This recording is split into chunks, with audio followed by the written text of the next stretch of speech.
Bertemu kembali bersama saya Erwin Eka dari Indonesian Hypnosis Association. Nah, di video kali ini kita akan membahas tentang apa itu hipnoterapi dan apa manfaatnya. Nah, pertama ya, kita akan membicarakan tentang apa itu hipnoterapi.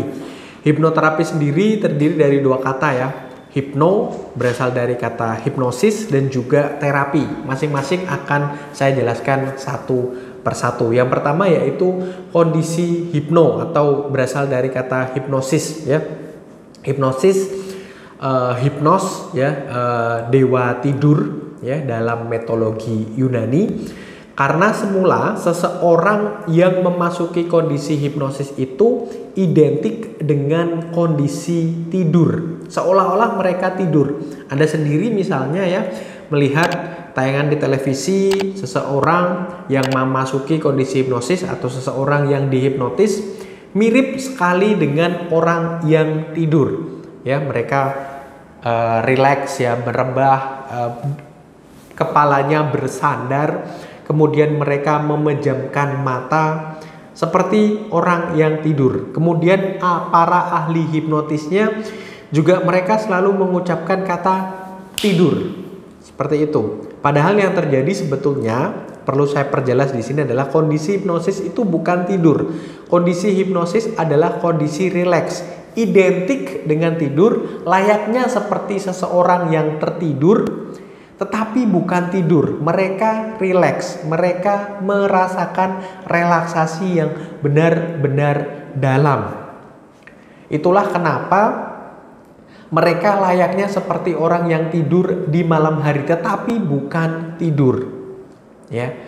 Nah, kemudian ada kata terapi, ya. Jadi hipno tadi kemudian dipadupadankan dengan terapi. Nah, aplikasi dari hipnosis tadi yang membentuk seseorang ke dalam kondisi rileks tadi dikembangkan oleh para ahli, ya. Mulai dari dulu ya, ada Franz Anton Mesmer yang terkenal dengan istilah mesmerism atau animal magnetism, pakar hipnotis dulu. Ya, terus kemudian ada seorang ahli, seorang dokter bernama James Bright ya yang mencetuskan kata hipnosis dan hipnoterapi ini. Ya. Dan James Bright juga orang pertama yang sadar bahwasanya orang yang dia hipnotis itu bukan tidur. Dia sempat ingin mengubah kata hipnosis dengan kata monoideism. Mono itu satu, ideism adalah ide, terpaku terhadap satu ide. Apa ide itu? Idenya tentu saja adalah sugesti dari ahli hipnotisnya. Nah, itu mengembangkan hipnoterapi ya, seiring berjalannya waktu. Jadi hipnotis yang awalnya juga memang digunakan untuk berbagai macam keluhan penyembuhan ya. Jadi mesmerism atau animal magnetism tadi ya, ketika seseorang mengalami rasa sakit ya, berkaitan dengan psikologis atau berkaitan dengan fisik, animal magnetism mereka atau mesmerism yang terjadi terhadap diri mereka sedang terganggu. Dilakukan penyelarasan, dilakukan ya penyesuaian atau kalibrasi energi animal magnetism atau energi mesmerismnya. Nah, itu belum dikenal dengan istilah hipnoterapi. Seiring berjalannya waktu, konsepnya sama, cuman beda istilahnya saja. Sampai akhirnya tercetuslah kata hipnoterapi. Nah, hipnoterapi ini manfaatnya banyak sekali. Semua hal yang berkaitan dengan pikiran, ya, yang pertama yang berkaitan dengan pikiran, kemudian yang berkaitan dengan perasaan, kemudian berkaitan dengan perilaku terhadap diri seseorang bisa dibantu dengan hipnoterapi. Sebutkan saja berbagai macam permasalahan yang berkaitan dengan pikiran, kekhawatiran berlebih, kecemasan berlebih, rasa panik, ya, atau yang berkaitan dengan perasaan, ya, pikiran dan perasaan mirip sekali ya. Atau mereka yang kesulitan untuk fokus, untuk konsentrasi, atau mereka yang punya perilaku buruk, punya kebiasaan buruk, ingin menghentikan kebiasaan merokok, punya kebiasaan minum minuman keras dan lain sebagainya, ingin menghentikan semua kebiasaan itu bisa dibantu dengan hipnoterapi. Atau hal-hal lain yang sifatnya psikosomatis ya, yang bermula dari pikiran, ya, diawali dari stres, diawali dari perasaan rasa takut, rasa cemas, depresi yang kemudian mengakibatkan fisik mereka terganggu, ya, mengakibatkan kondisi mereka mengganggu fisiknya, menimbulkan rasa khawatir berlebihan sampai jantung berdebar-debar, menimbulkan kondisi di mana akhirnya karena stres tersebut terciptalah kondisi insomnia, gangguan tidur, tidak bisa tidur di malam hari, dan lain sebagainya. Maka hipnoterapi bisa membantu hal tersebut. Jadi tadi, ya, seseorang awalnya akan masuk ke kondisi relaksasi, terus akhirnya akan diberikan sugesti. Nah, sugesti ini adalah saran, nasihat, atau ide, ya, atau perintah, ya, hal-hal yang baru yang berkaitan dengan perubahan yang ingin dicapai.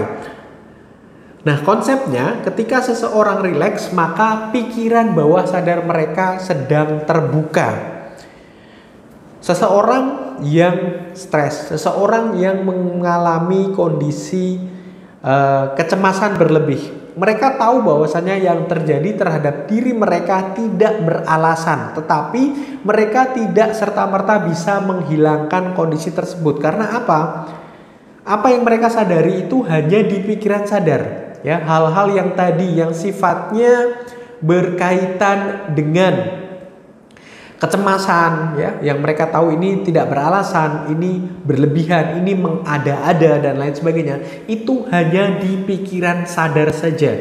Pikiran bawah sadar berkata sebaliknya.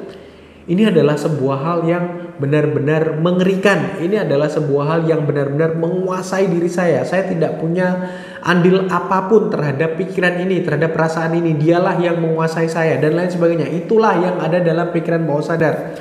Atau misalnya kebiasaan buruk, perilaku, habit yang jelek, misalnya ingin berhenti merokok. Semua orang sadar bahwasanya merokok tidak baik untuk kesehatan, tetapi itu hanya ada di dalam pikiran sadar mereka. Yang ada dalam pikiran bawah sadar adalah ketika tidak merokok maka ada yang kurang, terasa ada yang mengganjal, tidak membuat mereka bisa kerja dengan lebih baik. Ada yang terus kemudian bisa memberikan motivasi lebih, ada yang bisa memberikan inspirasi, yaitu asap rokok. Ketika meeting, ya, tidak ditemani oleh asap rokok tersebut, maka suasananya tidak bisa cair dan lain sebagainya. Nah, itu ada di pikiran bawah sadar dan itulah yang akan kita ubah. Jadi pikiran sadar tahu bahwasannya rokok itu nggak baik, tapi pikiran bawah sadar berkata sebaliknya, rokok yang membuat semuanya jadi lebih baik. Nah, hal-hal semacam seperti itu di dalam sesi hipnoterapi akan kita ubah. Itu berkaitan dengan mindset, dengan pola pikir, atau apapun, ya, ketakutan Anda terhadap kematian. Anda tahu bahwasanya setiap orang pasti mati, cepat atau lambat, sekarang ataupun nanti, karena penyakit atau karena hal-hal lain, pasti kita akan meninggal. Kita akan sampai di titik di mana kita tidak lagi berada di dunia ini. Akan tetapi kesadaran kita akan hal tersebut hanya di pikiran bawah sadar kita, di pikiran sadar kita. Di pikiran bawah sadar berkata sebaliknya. Menakutkan sekali jika kita mati saat ini, anak cucu kita, ya, istri kita, keluarga kita akan kita tinggalkan, ya, dengan penuh kekurangan. Mereka akan kesulitan untuk melanjutkan hidup dan lain sebagainya. Pikiran-pikiran yang menakutkan itulah yang berkuasa. Jadi pikiran bawah sadar ini punya kendali penuh atas diri Anda. Pikiran bawah sadar ini, ya, secara persentase punya rules, punya peranan dalam diri Anda masing-masing itu 88%. Artinya, ya, cukup kuat dalam mengendalikan Anda. Memori permanen itu ada di pikiran bawah sadar. Respon Anda dalam menghadapi sebuah masalah itu ada di pikiran bawah sadar. Ya, dan hampir semuanya yang ada dalam diri Anda saat ini sangat dipengaruhi oleh pikiran bawah sadar. Dan itulah yang akan dibantu atau cara kerja dari hipnoterapi.